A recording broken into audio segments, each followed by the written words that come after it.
Hey guys, Angela with Canine Caring Angels here. I wanted to talk to you about the next couple days. We're going to have temperatures of over 100 degrees, and this can be fatal for your dogs. Basically, if you decide to take your dog on a walk in the middle of the day over the next few days, you could be signing their death warrant. Temperatures that we are about to have, just to give you an analogy with cooler temperatures, in 90-degree weather, pavement is hotter than the air. So in 90-degree weather, alone, the pavement can be over 150 degrees. See?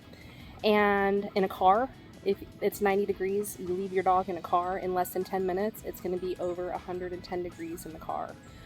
These sort of temperatures can absolutely kill your dog. It can cause heat exhaustion, heat stroke, and an emergency.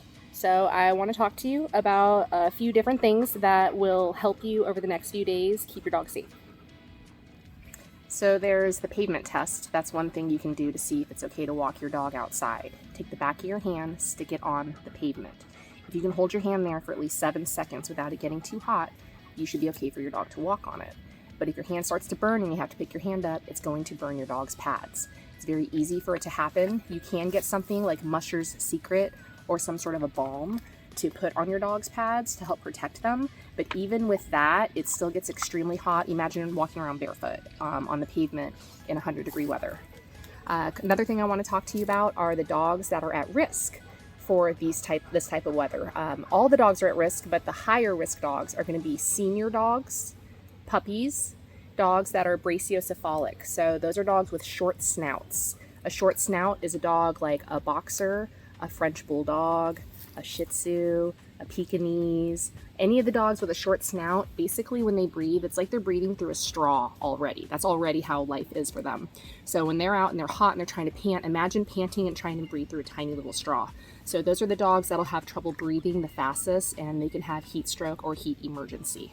So doing something like walking them in the middle of the day will absolutely cause that over this weather. Skip the walk. Do not take your dog on a walk in this type of weather. Please take them on a walk in the morning. Take them on a nice long walk in the evenings. In the middle of the day, I understand they have to go to the bathroom. Put a leash on them, take them outside to a shady spot, let them go quickly, and bring them right back inside. Our girl Avicii is a double whammy. She is a senior dog. She is 11 years old. She is a Shih Tzu, so she has the short snout and she's a little old lady. So she's going to get hot very quickly. Come here, Skrillex. Come here. Skrilly Bear here. He's also a senior dog and a black dog. He is also high risk for these temperatures to overheat. But if your dog doesn't fall under any of those categories, that doesn't mean that they can't get heat stroke or heat exhaustion. It just means they're not going to get it as quickly. So you still need to skip that walk in the middle of the day. So I want to show you a really cool hack that I started doing to keep dogs cool. If you take something as simple as a handkerchief, a bandana, take an old shirt, cut it up into strips, put it in a Ziploc bag with some ice water, and you can freeze it in advance depending on what you're doing. But then in the middle of the day when you're out with your dog, if you're out with your dog and they are getting hot, you can open it up. Skrillex, good boy. And then you have them wear it like a bandana, and it's a great way to kind of help cool them off instantly. It's not a fix to it though, but it is a nice way to give your dog an instant cooling. So you want one too, Beachy?